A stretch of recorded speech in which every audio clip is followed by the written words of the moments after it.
Hello, and welcome to Out Past the Rings, Volume 36. Today we're going to be talking about the Ken Burns self-titled 7-inch that came out on December 1st of 2015. Mike Van Buren. Mike Van Buren. Mike Van Buren. Mike Van Buren. The history behind this is Mike Van Buren.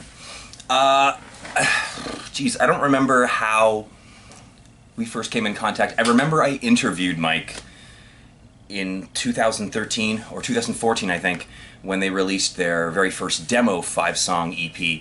I was a big fan of that, and I kind of just stayed in touch with Mike, I think, for a little while there after that. And then he hit me up asking if I wanted to release their final 7-inch, as the band was going to be playing a final show and disbanding shortly after. I believe they were banned from 2012 until 2015. Zanga Beach Records, as well as Miss the Stars Records and Don't Live Like Me Records were the three labels that were involved. There were 300 records pressed, 250 on black, and 50 on a very nice blue and yellow splatter variant that, if I remember correctly, we chose because Mike was saying, what should we do for the color variant? And Mike was getting ready to move to Sweden, so I think a guy suggested, why don't you use the colors of Sweden, blue and yellow? So I'm pretty sure that's why it is the way it is, unless I'm remembering incorrectly.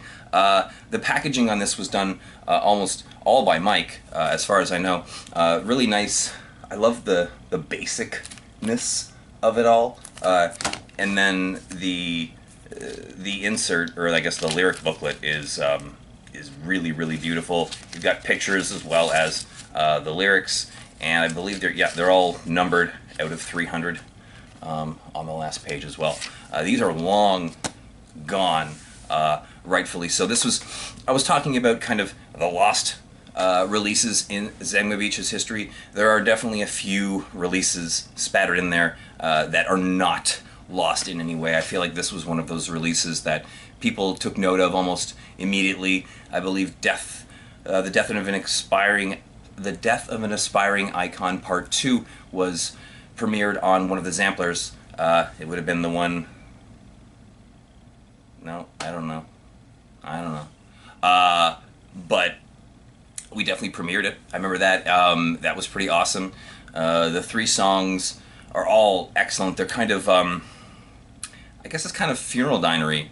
A little funeral diner, a little coma regalia, some Who Calls So Loud, I guess would go in there as well. It's really good. A really good final release. I guess I should say a bit more about Mike.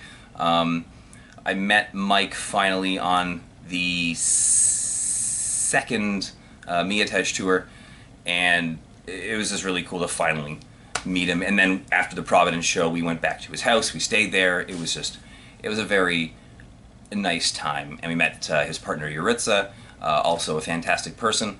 And I, enjoyed Mike's company so much so that when it came time for the European, but much doomed European Miatej tour, I asked Mike if he wanted to come play bass on tour, and he agreed, and even flew all the way to Europe with me, only to find out that the tour was not happening.